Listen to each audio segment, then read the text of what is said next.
Olá pessoal, tudo bem? Essa é a parte 5 de uma sequência de videoaulas para profissionais das equipes dos Núcleos de Vigilância em Saúde das UBSs de São Paulo. Hoje nós vamos falar sobre a epidemiologia como ferramenta de gestão do cuidado e também sobre indicadores de saúde.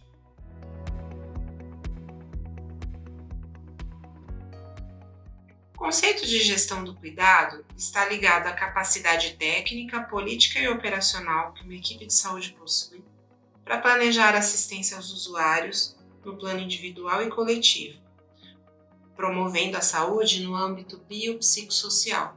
Então eu queria destacar com vocês dois conceitos aqui dentro. A questão do cuidado individual e coletivo, que nós já abordamos em aula anterior, e também sobre essa questão biopsicossocial. Então, pessoal, quando nós falamos que a gestão do cuidado na atenção básica, o uso da epidemiologia, como ferramenta, nós estamos falando tanto do cuidado do olhar individual como do coletivo. Então, aquela dicotomia que existia anteriormente, de que o olhar individual é da assistência e o olhar do coletivo é da vigilância, não existe. Porque na atenção básica, as duas coisas devem ser vistas em conjunto. Já o conceito de biopsicossocial está ligado ao olhar para o indivíduo como um todo, tanto nos seus aspectos biológicos, psíquicos e sociais. Vamos ver um pouquinho como se dá a programação de saúde dentro da gestão do cuidado.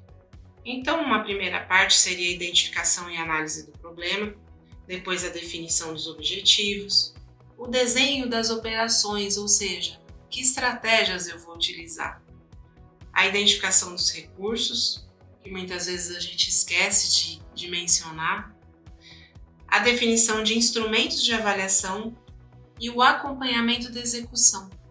O acompanhamento da execução está intimamente ligado a indicadores que possam ser acompanhados para que a gente corrija as ações, corrija as estratégias e consiga alcançar o melhor resultado. Como que a epidemiologia é vista como instrumento ou ferramenta para os serviços, A epidemiologia é tida como estudo de distribuição de eventos relacionados à saúde de populações.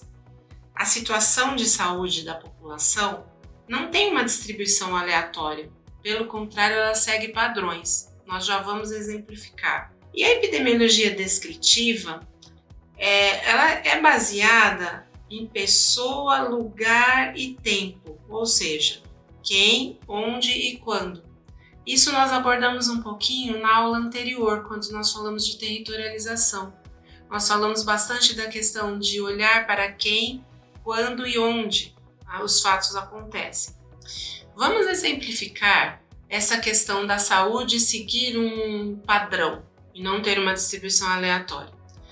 Vocês lembram que nós passamos por situações, por exemplo, na época da transmissão do sarampo, em que nós tentávamos buscar o vínculo entre um caso e outro no começo lá da transmissão, para identificarmos, e também aconteceu com o Covid, para tentarmos identificar vínculo entre uma pessoa e outra no tempo e no espaço. Então nós olhávamos a data dos primeiros sintomas de um caso e de outro e o local de ocorrência desses casos e buscávamos esses vínculos. Nem sempre era possível estabelecer o vínculo e nós achávamos que eram casos isolados. Mas muitas vezes, quando nós investigamos a fundo, de repente nós descobrimos um caso que fazia o elo entre este e o outro, mas que era assintomático ou com sintomas leves e que não tinha sido identificado. Então, muitas vezes nós procurávamos as explicações, por exemplo, em locais que frequentavam, escola, local de trabalho. Essa é a busca que deve ser feita nos casos exatamente de transmissão que nós estamos falando, exemplificando, Quais são as principais contribuições da epidemiologia na saúde coletiva? A análise da situação de agravos da população, como nós exemplificamos. Definir prioridades em saúde. Isso foi algo que ocorreu muito na pandemia de Covid-19. Todo o tempo nós estávamos analisando os dados epidemiológicos e corrigindo as prioridades, compra de insumos ou outras prioridades. Construção de cenários futuros, por exemplo, De acordo com dados epidemiológicos, nós podemos precisar de mais pontos na rede ou mais serviços, oferta de serviços, formulação de políticas públicas também, a seleção de tecnologias e de informação e a avaliação da efetividade das ações. A avaliação da efetividade das ações está muito relacionada com indicadores que devem ser monitorados. A rotina dos núcleos de vigilância e saúde das UBS nós já falamos na aula 3. E é essa: realizar o processo de territorialização, elencar prioridades do território, desenvolver plano de ação e a última é elencar indicadores de processo de trabalho. O que são os indicadores de saúde? Eles são como termômetros da situação de saúde na população. Então imaginem um termômetro. Se ele está vermelho, a situação pode não estar adequada, é preciso corrigir. Se ele está amarelo, ele está naquela situação de alerta.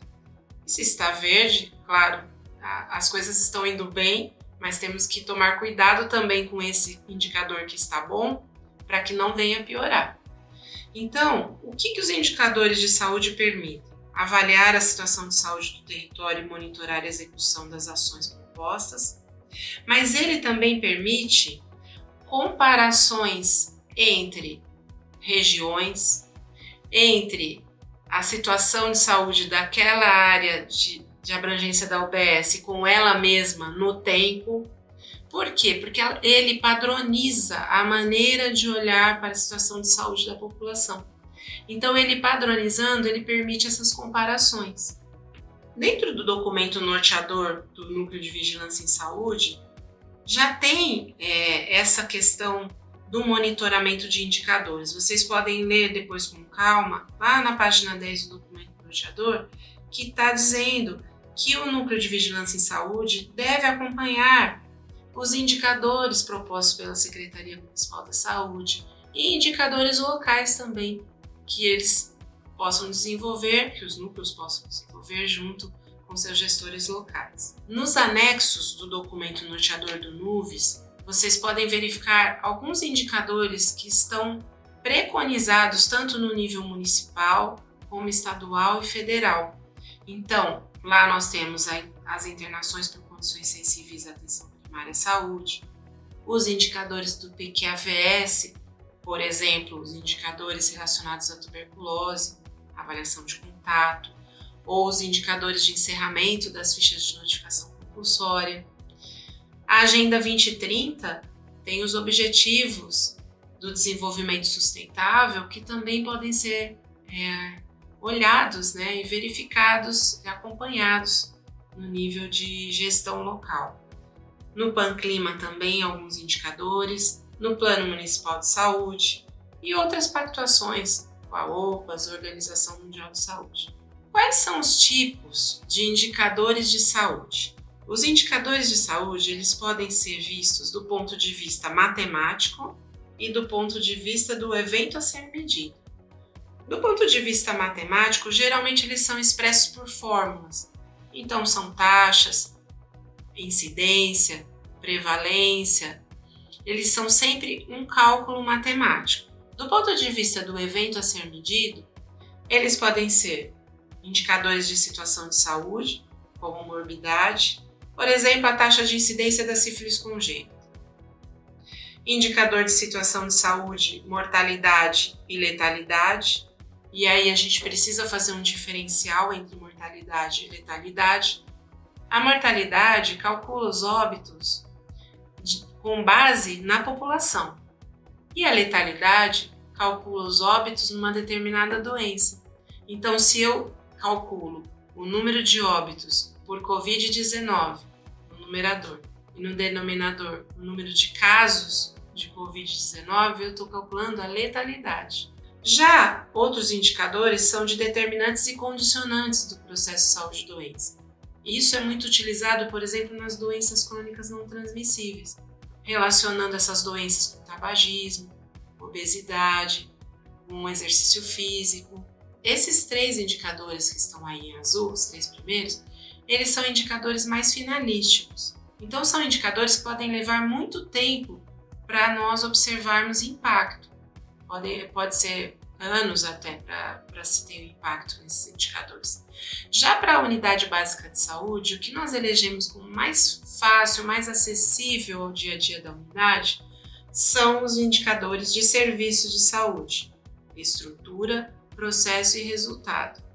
Esses 3 indicadores, eu já vou especificar cada um deles, eles são indicadores que há possibilidade de acompanhamento no dia a dia da unidade. Vamos ver um pouquinho cada um deles. Os indicadores, por exemplo, de estrutura. Indicadores de estrutura avaliam os atributos dos locais nos quais o serviço é prestado. Então, são aqueles que apontam para recursos humanos, físicos, financeiros, operacionais. Vou dar um exemplo. Insumos. A necessidade de insumos pode ser um indicador.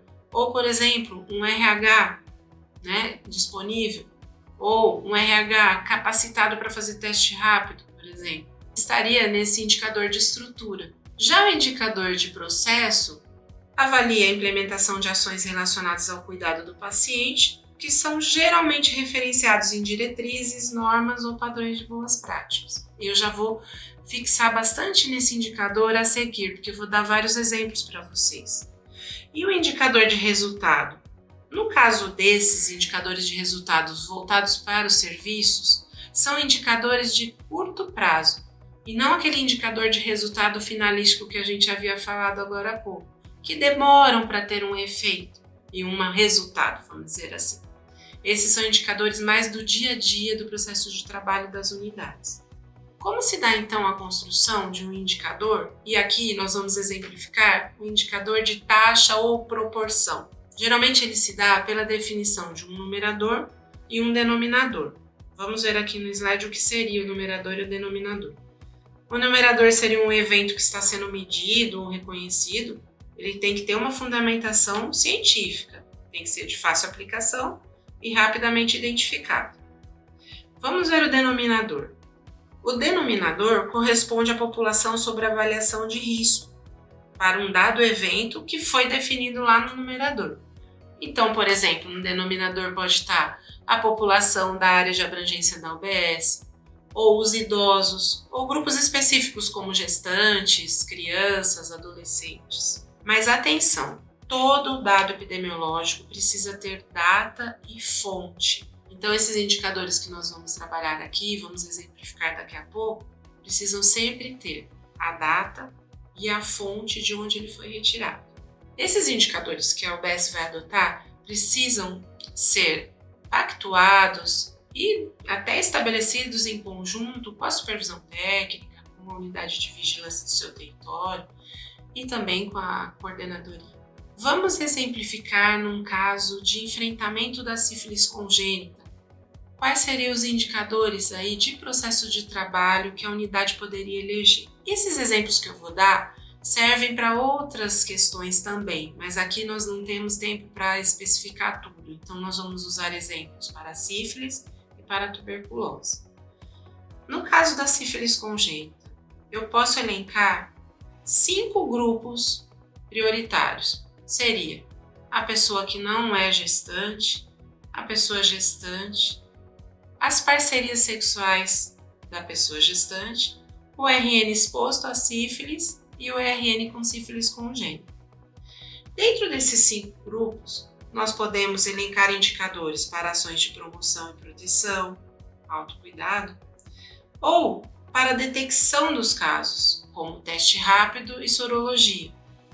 Também podemos elencar indicadores que estão ligados ao tratamento e ao monitoramento dos casos. E sempre com muito cuidado com o registro das informações e com esses dados que são levantados. Vamos ver um exemplo no caso de não gestante, ou seja, na sífilis adquirida. Número de testes rápidos para sífilis realizados em adolescentes, coloco isso no numerador. E no denominador, o número de teste rápido realizado na unidade em determinado período. Essa análise dos testes rápidos, você pode modificar também o numerador, colocando outras populações alvo, por exemplo, testes rápidos em idosos, como vocês definirem como melhor. Vamos ver alguns exemplos no caso de gestante que ainda não foi diagnosticada com sífilis, ela está no pré-natal sem esse diagnóstico. Quais são os indicadores que eu poderia elencar? Número de gestantes ainda não diagnosticadas para sífilis que realizaram o teste rápido com 32 semanas de gestação, dividido pelo total de gestantes ainda não diagnosticadas com sífilis em um determinado período. Você pode colocar o número de gestantes com teste rápido para sífilis, realizado no momento de diagnóstico da gravidez, no numerador, e no denominador o total de gestantes, também em um determinado período. Se você multiplicar por 100, você vai ter uma taxa ou uma proporção.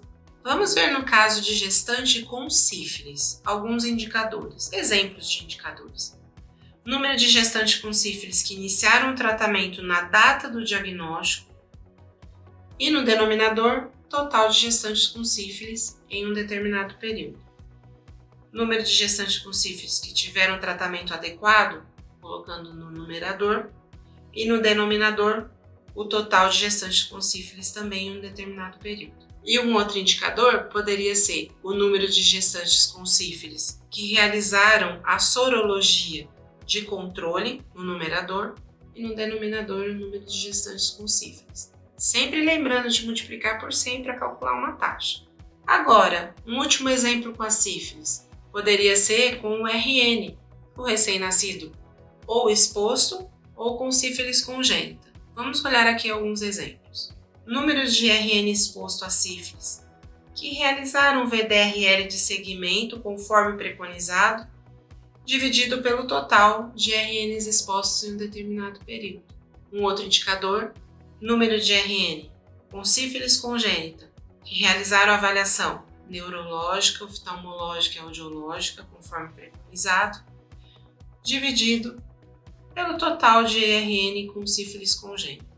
Sempre lembrando da taxa que é multiplicado por 100, certo? Aqui eu trouxe alguns exemplos de indicadores com a sífilis, mas poderíamos elencar indicadores com parcerias sexuais, indicadores, por exemplo, com a sífilis adquirida. Então aqui foram só exemplos, certo? Vamos ver no caso da tuberculose, vamos ver alguns grupos ou alguns exemplos também de cálculos de indicadores que poderiam ser elencados pela unidade básica de saúde. Os grupos, por exemplo, na população geral, na pessoa já com tuberculose ou no contato dessa pessoa com tuberculose. O que poderíamos elencar de indicadores? Indicadores ligados a ações de promoção, proteção, autocuidado, ou indicadores de detecção da doença, como a busca de sintomáticos respiratórios ou até a avaliação desses sintomáticos respiratórios. Poderíamos elencar indicadores de tratamento ou indicadores voltados para o contato da pessoa com tuberculose, por exemplo, de avaliação ou até de tratamento. Vamos ver alguns exemplos. O número de sintomáticos respiratórios, por exemplo, identificados, dividido pela população de área de abrangência da UBS, que nós já sabemos qual é a meta e podemos elencar esse indicador para acompanhar. E os demais que eu vou falar aqui, vocês vão perceber que nós vamos trabalhando com eles em cascata. Nós vamos especificando os grupos. Então, por exemplo, esse número 2, número de sintomáticos respiratórios examinados, dividido pelos identificados, pelos sintomáticos respiratórios identificados. Ou o número de casos diagnosticados de tuberculose, dividido pelo número de sintomáticos respiratórios examinados. Ou, por exemplo, a taxa de TDO. O que a gente poderia colocar no numerador? O número de pacientes em TDO dividido pelo número de pacientes em tratamento por tuberculose. Um último, taxa de avaliação de contatos.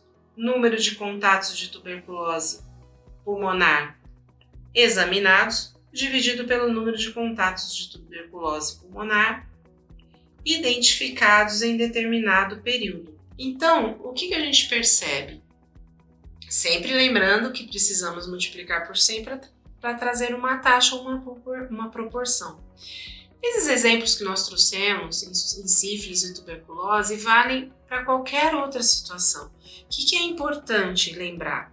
Que a unidade precisa estabelecer suas prioridades, elencar um grupo que ela vai trabalhar e aí sim colocar um indicador de processo de trabalho que possa ser acompanhado ao longo do tempo. e que possa dizer se as ações que foram traçadas, estratégias traçadas naquele plano estão no caminho correto ou é preciso corrigir. Então, nessa aula nós ficamos por aqui e nos vemos na próxima videoaula.